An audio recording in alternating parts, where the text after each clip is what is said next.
अस्सलामुअलैकुम वरहमतुल्लाहि वबरकातुहू।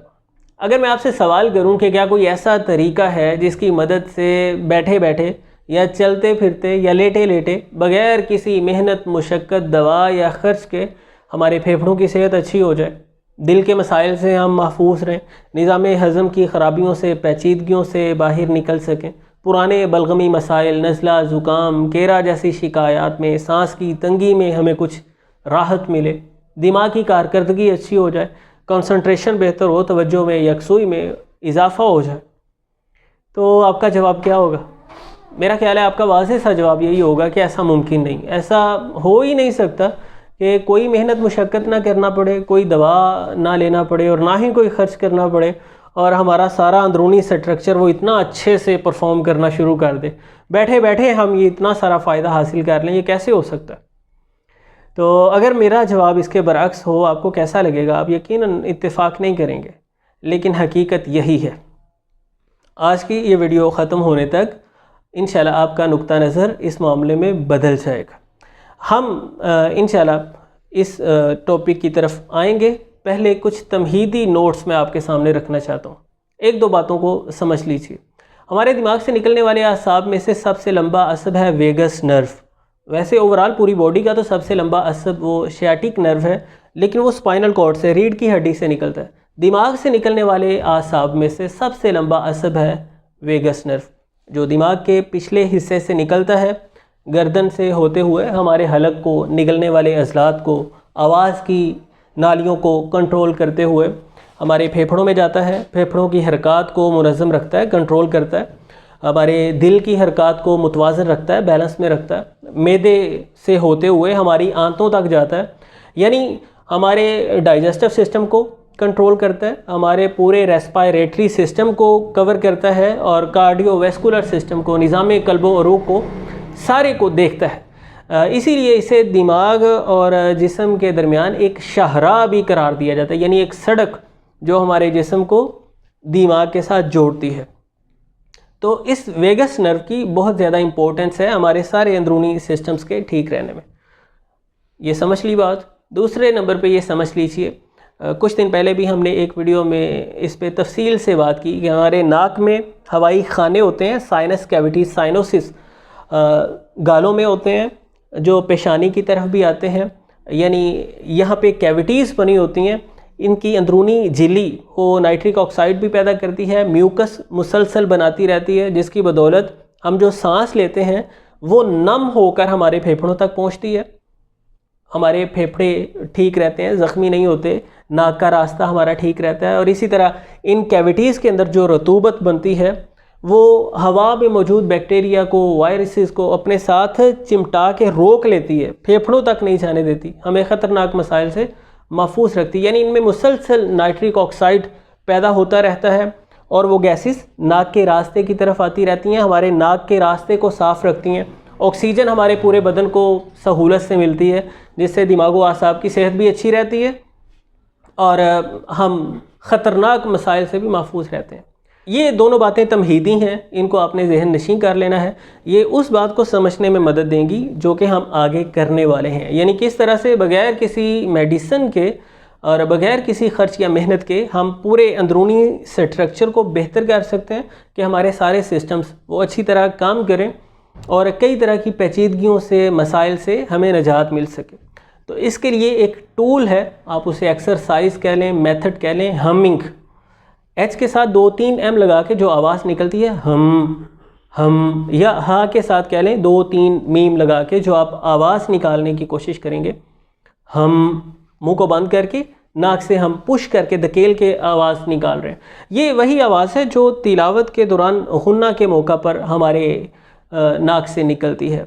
जैसे दौरान तिलावत नून मुशद्दद पर हम गुन्ना करते हैं, बिस्मिल्लाहिर्रहमानिर्रहीम, वन्नजमि इज़ा हवा, वन्नजमि इज़ा हवा। या मीम मुशद्दद पर हम गुन्ना करते हैं, जैसे अम्मा यतसाअलून, अम्मा यतसाअलून।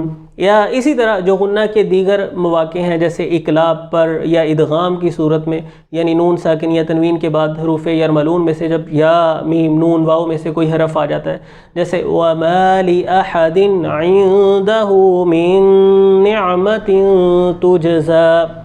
तो तिलावत के दौरान ये जगह जगह पर हमें गुन्ना का मौका मिलता रहता है। वो कवायद सारे तफसील से आप जानते हैं। मतलब आजकल वो तजवीदी कुरान भी आते हैं, जो कवायद नहीं भी जानते उनके लिए भी बड़ी आसानी हो गई है। मुख्तलिफ़ रंगों में वजाहत होती है कि यहाँ पर गुन्ना होगा, यहाँ पर मद होगी, यहाँ पे इजहार होगा, यहाँ पे इख्फा होगा, वो सारी आसानी के साथ। तो बहरहाल ये जो हमिंग है, मुंह को बंद करके नाक से हम आवाज़ निकालते हैं, पुश करते हैं, ये कोई ख्याली बात नहीं या कोई गिने चुने कुछ अफराद की राय नहीं है। मैं आपके सामने जो रख रहा हूँ इस पर अनगिनत साइंटिफिक स्टडीज़ हुई हैं। मैं डिस्क्रिप्शन में भी आपको लिंक दूंगा जहां आप तफसील के साथ वो स्टडीज़ पढ़ सकते हैं। इतनी ज़्यादा इस पर रिसर्चेस हुई हैं। बज़ाहिर ये सिंपल सा काम हम की आवाज़, इस पे क्या है, कोई लागत नहीं, कोई मेहनत नहीं, कोई ख़र्च नहीं। ये क्या करती है, जो नाइट्रिक ऑक्साइड हमारी साइनस कैविटीज़ में, वो ब्लड वेसल्स में भी फ़्लो करता है और खून की नालियों को भी साफ़ करता है। लेकिन हमारा जो आज का टॉपिक है, साइनस कैविटीज़ के अंदर जो नाइट्रिक ऑक्साइड पैदा होता है वो बहुत आस्ता आस्ता से रिलीज़ होता है, नाक की तरफ आता है। हवा के पूरे तबादले पे आधे से पूरा घंटा तक, यानी 30 मिनट से 60 मिनट तक खर्च होते हैं वो कैविटीज़ को पूरी तरह से खाली होने में। मतलब उस पूरी हवा के तबादले में आस्ता आस्ता से वो हवा खारिज होती रहती है, वो गैसेस, नाइट्रिक ऑक्साइड। जब हम हमिंग करते हैं, हम की आवाज़ निकालते हैं, इससे जो थरथराहट पैदा होती है, जो लर्जश पैदा होती है, ये पंपिंग का काम करती है, पूरी तरह से पुश आउट कर देती है। यानी वो काम जो 30 मिनट से 60 मिनट तक के दौरानिये में हो रहा है, आधे घंटे से 1 घंटे तक में, वो आप गेस करें कितनी देर में होता होगा? सिर्फ 10 सेकंड्स में। 1 मिनट के छठे हिस्से के अंदर 10 सेकंड्स के अंदर वो सारी नाइट्रिक ऑक्साइड वो रिलीज़ हो जाती है, नए सिरे से फिर मुसलसल बनती रहती है। रिसर्चेस बताती हैं कि 15 से 20 गुना तक ज़्यादा ये नाइट्रिक ऑक्साइड की पैमाइश बढ़ जाती है सिर्फ इस मुख्तसर से प्रोसीजर से। अब इससे होता क्या, जब हम हमिंग करते हैं, वो तिलावत की सूरत में तो अल्हम्दुलिल्लाह हमें रूहानी फ़ायदे के साथ साथ जिस्मानी फ़ायदा ख़ुद ऑटोमेटिकली मिल रहा है। उसके अलावा भी अगर आप किसी और भी तरीके से हमिंग कर रहे हैं, मतलब मुंह को बंद करके वो मखसूस आवाज़ निकाल रहे हैं, दिन में 20-25 मिनट मुख्तलिफ़ औकात में आपको बार बार वक्तन फ़वक्तन ये करते रहना, मुसलसल नहीं।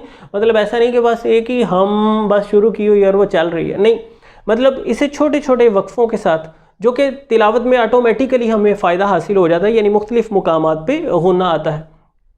जब हम ये हमिंग करेंगे तो इससे नाइट्रिक ऑक्साइड की पैदाइश बढ़ जाएगी, नेसल हमारे जो पाथवेज हैं वो क्लियर हो जाएंगे, सांस के रास्ते क्लियर हो जाएंगे। वैसे इस तरह से होता है कि साइनस कैविटीज़ में बलगम का इज्तिमा होता रहता है, पुरानी होती रहती है, उसमें ताफून आता रहता है।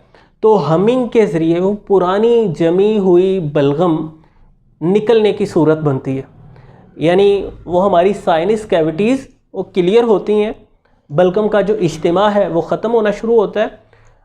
ये बलगम को उखेड़ के निकालने में मदद देती है। ऑफकोर्स जब कुछ दिन आपको हो जाएंगे मुसलसल करते हुए, फेफड़ों को क्लियर करती है, हवा के रास्ते जब क्लियर हो जाते हैं, दिमाग को ऑक्सीजन प्रॉपर मिलना शुरू हो जाती है, वेगस नर्व को तहरीक मिल जाती है। यानी मैंने आपको बताया कि वो पूरे लंग्स के सारे एरिया में फैला हुआ है, हलक में से गुजरते हुए आवाज़ की नालियों को कंट्रोल करते हुए जाता है। तो जब आवाज़ की नालियों में ये लर्जिश पैदा होती है, थरथराहट पैदा होती है, जब आवाज़ को पुश मिलती है तो हमारे वेगस नर्व को तहरीक मिल जाती है, जिससे सांस के मसाइल से हम महफूज रहते हैं, सांस की तंगी में खातर खा फाका होता है, दिल की सेहत हमारी बेहतर होती है, कंसंट्रेशन अच्छी होती है, दिमाग को तरोताज़गी मिल जाती है, याददाश्त बेहतर हो जाती है।